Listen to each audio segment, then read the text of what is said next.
Hello everyone, my name is Jason Matthew and I am an assistant lecturer at the Life Sciences Department of the University of West Indies St. Augustine campus.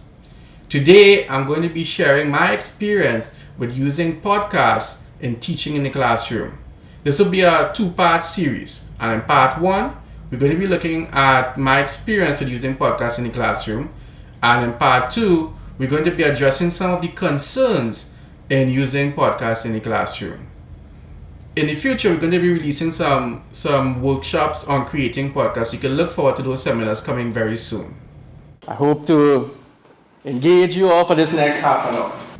I recently sent out an email concerning the use of podcasts in the classroom, and I got some really interesting replies. Some of them consisted of saying that, Jason, well, you're not the one who invented the podcast, or you're not the first one to use YouTube or podcast as a teaching tool. And I just want to clarify before we go on that I never made such claims. And just to be on the safe side, let's just say I am not the inventor of the podcast. I am not the first to use YouTube or podcast as a teaching tool. And just to cover all bases, I am not the inventor of the internet. So, this is where the story begins. Our young, handsome hero, Jason, was faced with these numbers. And you might want to know what these numbers are about. But unfortunately, over the last 10 years or so, these are some of the fail rates in biochemistry. We have had a challenge to keep the students engaged and to interact with us. I think that was a major problem with it.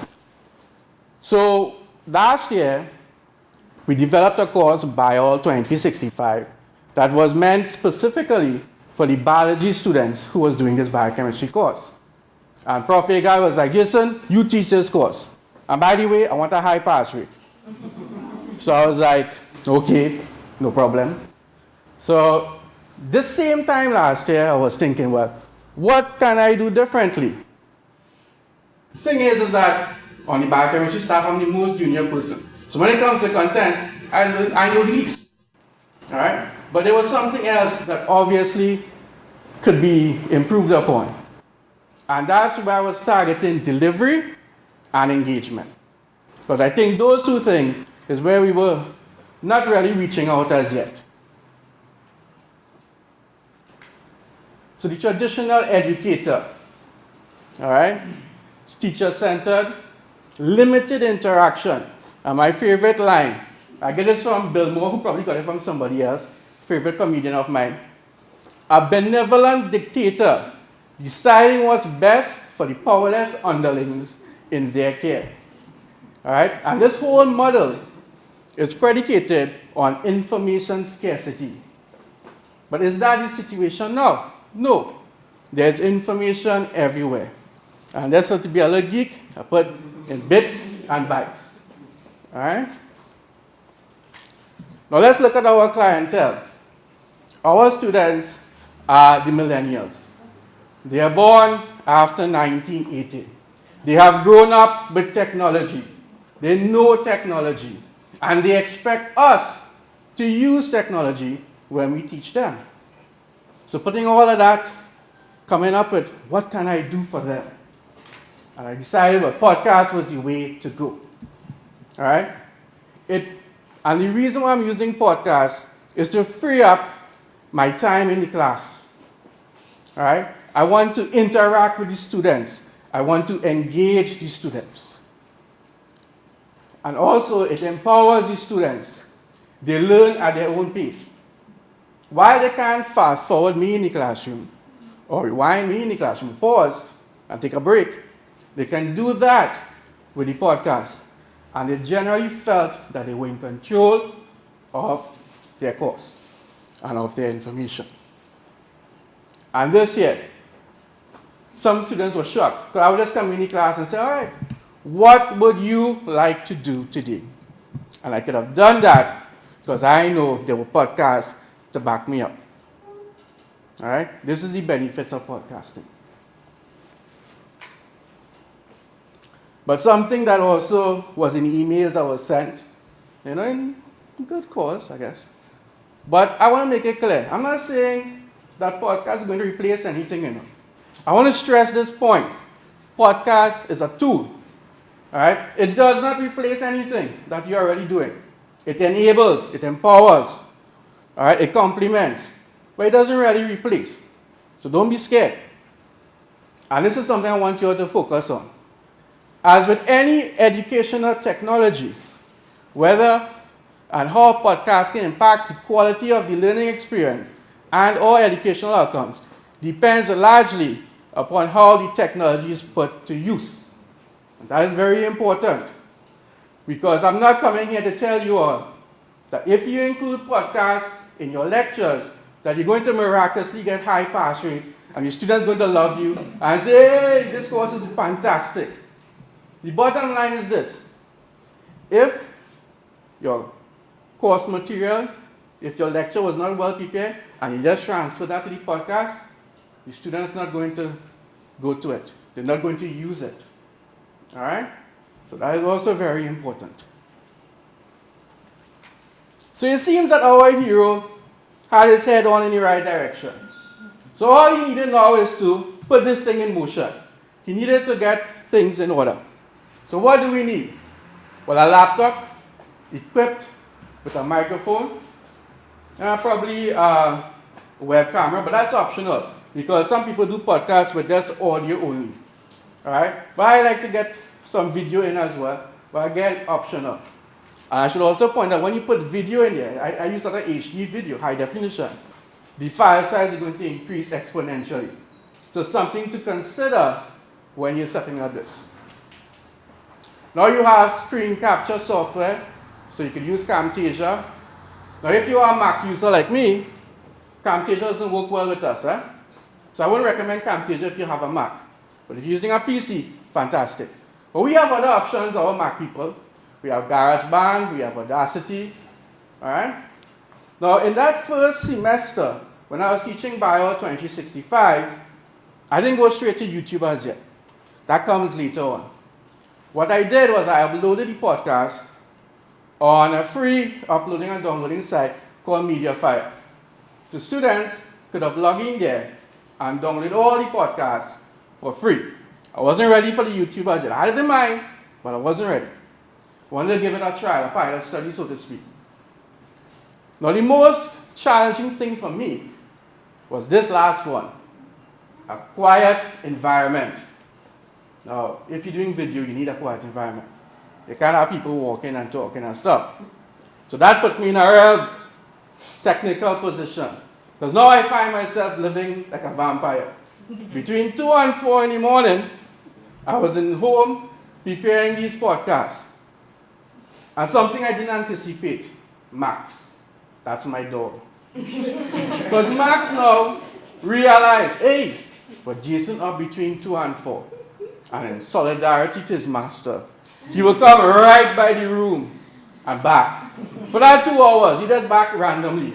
I don't even know why he was backing for. Maybe it was to say, hey, I know that you know that I'm here. All right? Could be. So what I end up doing now is I will come on weekends in UE, in my office, and do the podcast. And that seems to work.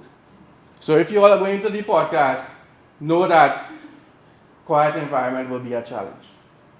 And the obvious thing is it's going to take huge amounts of time. All right?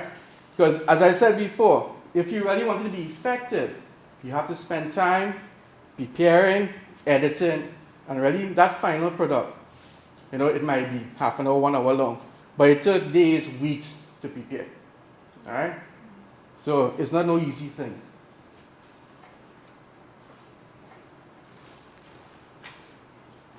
So like any good scientist, so we started using the podcast, I needed to make sure that it was really having a positive impact.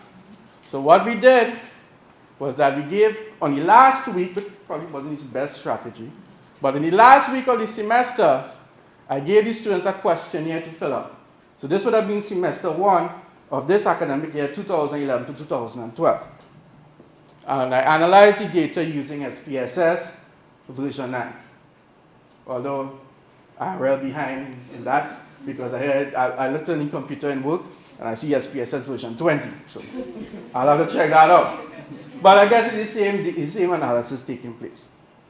All right, so throughout the rest of the slides now, you're going to be seeing numbers. And don't be alarmed. Those numbers represent the data I got from these questionnaires from the students.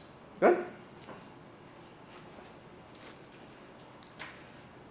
So, although it was the last week, we still got 109 out of the 157 students to do the questionnaire. So that's about 69.4%. And the demographic is like, I guess what's happening in biochemistry, girls like biochemistry more than boys. I have no complaints about that. All right, 75% females, 25% males. And the average age was 21 years. Surprisingly enough, this was the least subscribed question in the questionnaire. A lot of people left that blank, like almost half of the people.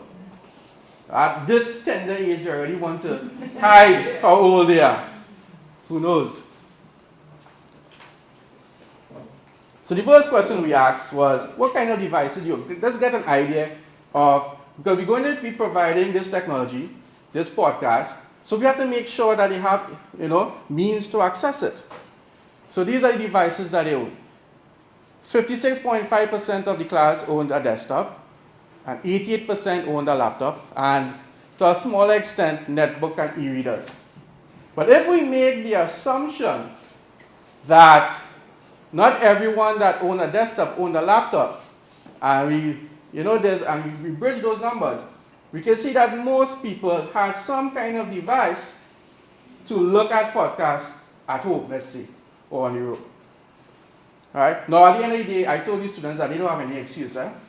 Because whether or not you have anything, you have the library, you have computer labs. You can go there and access the information. And I checked, right? I found out, can they do this? Can they download this? And they were like, yes. I was like, good. Right? No excuses. As I said, I think that if you bridge the numbers, you could assume that 100% of the people had some device to look at the podcast. Because the next question was, where do you view the podcast? And 100% of them said home. All right? So it meant that they had a device. 25.7% said UE. And surprisingly enough, I didn't even know we had students that work in the class. 4.6% said work. And I know it's a full-time degree, so I'm hoping that the work was part-time and the degree full-time. All right? Well, we get things. Have you used the podcast while engaged in other tasks? And this was one that I wanted to find out. Because I don't know if you all know about Sir Ken Robinson. Right? Hero of mine. I love his lectures. Right? He talks about education. And he always makes a joke to the class, or to the audience, that he has a daughter that will never wear a watch. And when he asks her why, she'll be like, well, what does it do? And he'll be like, well, it tells you time. That's my point. What else can it do? Well, it could tell you date, I guess. But the point here is that they like to do many things. They like to multitask. Interestingly enough, these are some of the tasks that they would do while watching the podcast. They would do house chores. Some of them say they'll be cooking, they'll be sweeping, and they'll have the podcast running. Some, while they're traveling to school and back, they'll be watching the podcast. Eating, working, Facebook, well, they're on Facebook. And this one here, not one, not two, but about 15 people said this. And I was like, what do you mean by sleeping? It's like, sir, before we go and sleep, we put the podcast on our track list, we have it repeated, and we sleeping through that. When we get up, we good to go. I was like, well, all right, if that works, fine, Put it while you're sleeping, all right? I'm curious, what's the etc.? Should be mask. All right, could we, I guess one likes me. Yeah. All right, this here was another important thing about teaching biochemistry. We need to know the confidence levels, the level of motivation in the classroom. All right? Now, when you tell any student about biochemistry, they'll be like, oh God, biochemistry. That's your GPA killer, you know. Right? I want to go medicine. I can't do biochemistry, which they're going to do when they go medicine. But anyway, right? It is. They have this stigma and this fear for biochemistry. And look at this. Have you ever repeated a biochemistry course? Because Bio 2365 is a year 2 course. So they would have at least done one biochemistry course before coming here. And look at this. 41% had already failed a biochemistry course. In other words, 41% already had a negative experience with biochemistry. And I'll tell you, for the little few years I've been teaching, that some of them never recover from that experience. So we needed to really look at that and address that. And I think the podcast did, and I asked them the question, did the podcast increase your self-confidence in doing this course? And look at those numbers. 96.3% said yes. So I guess we could stop now and everybody could go and start doing podcasts. All right. Maybe still to convince. All right. And look at this. 41% at the beginning of the course, they had to repeat a biochemistry course. Now with this course, look at the end. This is the last week of the semester. Do you believe that you will pass this course? 86.9% said yes. All right? Now, unfortunately, 86.9% didn't pass.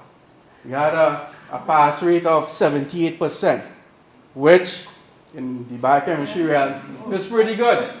All right? 78% pass. I'm not going to say we're going to stop there. We're definitely going to carry on because I want this to even go higher.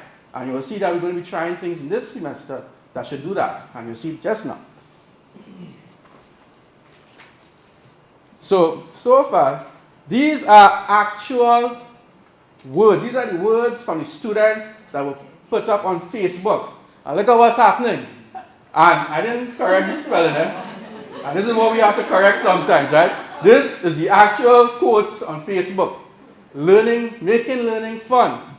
I still remember. I could not remember anything about biochem before this course. I actually like biochem. You know, we were changing the attitudes of the students.